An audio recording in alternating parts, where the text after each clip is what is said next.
The Whipple procedure, or as it's also known, the Whipple Pancreaticoduodenectomy, the Whipple Pancreaticoduodenectomy, which is just a term to describe that the pancreas and the duodenum are removed, among other things, in this operation, which is done mainly for tumors near the ampulla, which is situated around here in your body for reference. But let's zoom in. Now, to orient you, I'll highlight that this big structure here is the liver. Into the liver you can see extensions of the bile duct that start here, so that's the bile duct. That extends into the liver and also has an outpouching here that's known as the gallbladder, and then also extends into the first part of the small intestine here, where it releases bile to help digest food. The other structure that has a duct that communicates here is this yellow guy here that's known as the pancreas. The pancreatic duct will also extend and release pancreatic juice to help digest proteins and carbohydrates that we eat in our diet, and will communicate with the bile duct here at a point in the intestine that's called the ampulla, as I mentioned earlier. Now I'll give the names of the other structures around here. So this guy up here is the stomach. That extends down here to the first part of the small intestine that's known as the duodenum. The duodenum, which, as you might recall from the name of this procedure, we're removing the pancreas and the duodenum, among other things I'll highlight. And again, stemming back to the reason why we do this operation is if there's some type of tumor that obstructs or is near the ampulla. So that can involve a tumor of the bile duct, that could be a tumor of the duodenum, or it could be a tumor of the head of the pancreas, the top part right here, that's nearest to the ampulla. And there are also circumstances where the ampulla itself could have a tumor that closes off this opening. Now, as long as the tumor that has grown in this region has not spread distantly or metastasized far away, you can perform a Whipple procedure to help remove the involved organs. So let me remove the parts of this drawing that would be removed in the Whipple procedure. So as you can see, the liver, bile duct, stomach, and pancreas still remain here, but we've lost the duodenum, we've lost the head of the pancreas, we've lost the gallbladder, and the lower parts of the biliary tree or the bile duct here that went into the ampulla, as well as the entire ampulla itself. And this is what someone would look like if we stopped partway through the Whipple procedure. The next part, though, would involve connecting a loop of intestine to the pancreas and the bile duct, as I've shown here, which would also come up and connect to the remnant of the stomach. So we would use tiny sutures to sew together this new connection between the stomach and this later part of the small intestine that's known as the jejunum. We'll call it the jejunum. And we would also have these tiny sutures connecting the jejunum to the pancreas, as well as the jejunum to the bile duct here. These new connections have special names as well. The connection between the stomach and the jejunum is known as a gastrojejunostomy or a GJ anastomosis, so we'll just call it GJ. The connection between the pancreas and the jejunum is a PJ, so a pancreaticoduodenestomy. And then the connection between the bile duct that's in the liver to the jejunum is called a hepaticojejunostomy, or we'll just call it an HJ. So at the end of the operation, this is what the organs would look like. In addition to this, drains are left in to make sure we can identify if there's a leak of some sort. These drains extend outside of the body. We have one drain on the right side of the belly, near where the liver is, the hepaticojejunostomy, the pancreaticojejunostomy, these two new connections. And there's also one back here, next to the new connection between the stomach and the jejunum. And this also extends outside of the body and can be removed before the patient goes home from their hospital stay. Now, this whole operation takes anywhere from 4 to 6 hours to complete. The benefit of this operation is that it's the best chance of curing a tumor that occurs near the ampulla. But like any operation, there are risks associated with it.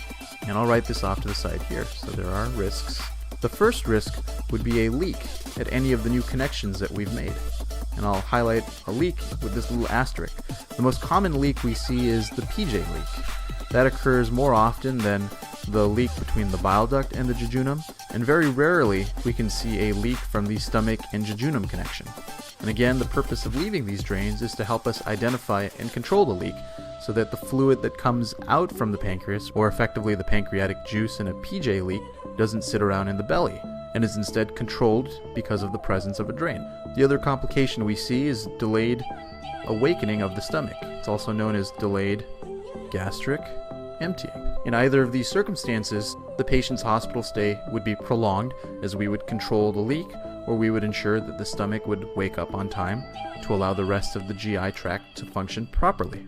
Now, the Whipple procedure is a big operation, and so there are complications that are inherent to any big operation. These can include the formation of blood clots. These clots can occur in your legs that can cause what's referred to as a deep venous thrombosis. They can go to your lung, which is known as a pulmonary embolism, or they can go to your heart that can cause a myocardial infarction or heart attack. Other risks associated with big operations include pneumonia or a urinary tract infection, or UTI. Now, following the operation, there are anticipated steps in post-operative or post-op recovery. Firstly, you should expect not to be eating or to have nothing by mouth or be NPO for the first 1 to 2 days, as we allow these new connections in your GI tract to heal. Once the GI tract has been waking up, we'll advance the diet slowly, first with liquids, and then we would advance to solid food. The other component of post-operative recovery is pain control, which would often begin with something like an epidural or IV pain medication, and these would be transitioned to oral pain medication before the patient is discharged. And then finally, the next step of one's care would be determined by the pathology of the specimen removed in the operation. The pathology report often returns by the end of the patient's stay in the hospital, which is just over a week. This can either be discussed by the day of discharge or more commonly on the first follow-up appointment in clinic.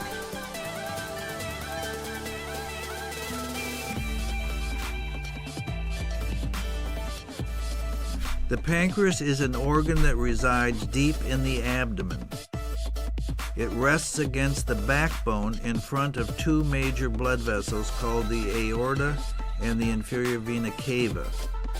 It is also covered by the stomach and the liver. The pancreas is divided into 3 anatomical portions: the head, body, and tail. The head of the pancreas is surrounded by the duodenum, the part of the intestine that connects the stomach to the small bowel. The tail of the pancreas resides in the hilum of the spleen. The pancreas has 2 very important functions. Most of the gland is involved in producing the digestive enzymes that are collected in the main pancreatic duct and then emptied into the duodenum. These enzymes are involved in the digestion of fats, sugars, and proteins. There are also small microscopic groups of cells dispersed throughout the pancreas called the islets of Langerhans. These small groups of cells produce a variety of hormones, including insulin, that are released directly into the blood and help regulate a variety of different functions, the most important of which is keeping the blood sugar, or glucose, in a normal range. Glucose is the main source of energy for the body. A variety of benign and malignant tumors can arise in the pancreas, often in the head of the gland. Tumors in this area present a particular problem because the head of the pancreas is at an important crossroads where the pancreatic duct empties its digestive enzymes into the duodenum, and the bile duct delivers bile from the liver and gallbladder. If a malignant tumor, such as a pancreatic cancer, arises in the head of the pancreas, it will often block both the pancreatic duct and bile duct, resulting in the patient turning yellow or becoming jaundiced. When the bile duct is obstructed by a tumor, bilirubin, a yellow substance produced in the liver, is no longer able to empty into the duodenum and be excreted, and backs up in the blood, and the patient turns yellow. This is often first noticed in the whites of the patient's eyes. Yellow jaundice is often the first clue that the patient has a pancreatic tumor. Weight loss and abdominal pain may also be symptoms of a pancreatic tumor. When these symptoms are present, the physician will order a CAT scan to look for a tumor or other important signs such as a dilated bile duct in the liver or a dilated pancreatic duct, both of which can be caused by tumor obstructing the ducts. If cancer is diagnosed, the physician will use the CAT scan and possibly a variety of other tests to stage the cancer and determine whether the tumor has spread beyond the pancreas. If it has not, the cancer is considered resectable and the patient is a candidate for an operation called the Whipple operation or a pancreaticoduodenectomy. The Whipple procedure or pancreaticoduodenectomy is a major operation that often takes between 5 and 6 hours. The patient is admitted to the hospital, prepared for surgery, and then put to sleep with general anesthesia. After the patient's abdomen is prepped with an antiseptic and draped appropriately, generally the operation is performed through a midline incision. Under certain circumstances, the operation can also now be done laparoscopically through 4 or 5 small incisions. However, most operations are still done through an open incision. Once the incision is made, the surgeon carefully explores the abdomen to confirm that the tumor has not spread beyond the pancreas and its surrounding area and therefore can still be surgically removed. Because the head of the pancreas is located so deep within the abdomen, many structures have to be divided before the tumor can be removed. The gallbladder is mobilized and the bile duct leading to the duodenum is divided. Next, the duodenum is divided to preserve the entire stomach as well as the pylorus valve and the first portion of the duodenum. This is referred to a pylorus preserving Whipple procedure. In some cases, the surgeon may perform a classic Whipple procedure where a portion of the stomach is also removed. The neck of the pancreas is divided, being certain that no tumor is left behind in the neck or body of the gland. One of the most important steps in this operation involves removing the pancreas and tumor from 2 important vessels that supply blood to the intestines and return it to the liver. These are called the superior mesenteric artery and the superior mesenteric and portal veins. Occasionally, if these structures are involved with tumor, portions of these important veins are also removed. This dissection is quite complicated and prolongs the operation. The proximal small bowel, called the jejunum, is divided, allowing the entire specimen to be mobilized and removed from the body. Once the specimen, consisting of the pancreas containing the tumor and the surrounding tissues, is removed, the reconstruction is then carried out in a stepwise fashion.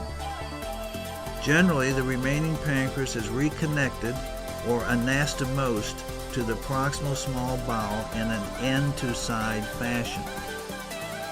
Next, several inches beyond the first anastomosis, the bile duct is reconnected to the jejunum. Finally, downstream from the bile duct anastomosis, either the duodenum or stomach is reattached to the jejunum depending upon whether a pylorus preserving or a classic Whipple has been performed. So, in summary, a Whipple operation or pancreaticoduodenectomy removes a portion of the pancreas containing the tumor, the gallbladder and distal bile duct, and most of the duodenum, along with a section of small bowel or jejunum. The reconstruction includes anastomosing or reattaching the pancreas, the bile duct, and duodenum or stomach to the small bowel or jejunum. Patients undergoing this extensive operation are often placed in an intensive care unit for observation for the first 24 hours after surgery. The next day following surgery, the patient is gotten out of bed, often ambulated, and the nasogastric tube that is placed through the nose down into the stomach during the operation is removed. Many patients will start taking sips of water during the first post-operative day and usually will be discharged from the intensive care unit and go to a floor. The second day after surgery, patients often start taking liquids, and as early as the third post-operative day may actually begin on solid foods. Drains are frequently left in place after the operation to collect any secretions that may be present after surgery. If appropriate, the 2 drains are removed on the 4th and 5th postoperative days. If a patient is done well with no postoperative complications, they may leave the hospital as early as the 6th or 7th day, but a hospitalization of about 8 days is the average. After a recovery period of several weeks, the vast majority of patients will be able to resume a normal life. Depending upon the type of tumor and lymph node involvement, chemotherapy or radiotherapy or both may be indicated starting 6 or 8 weeks after surgery.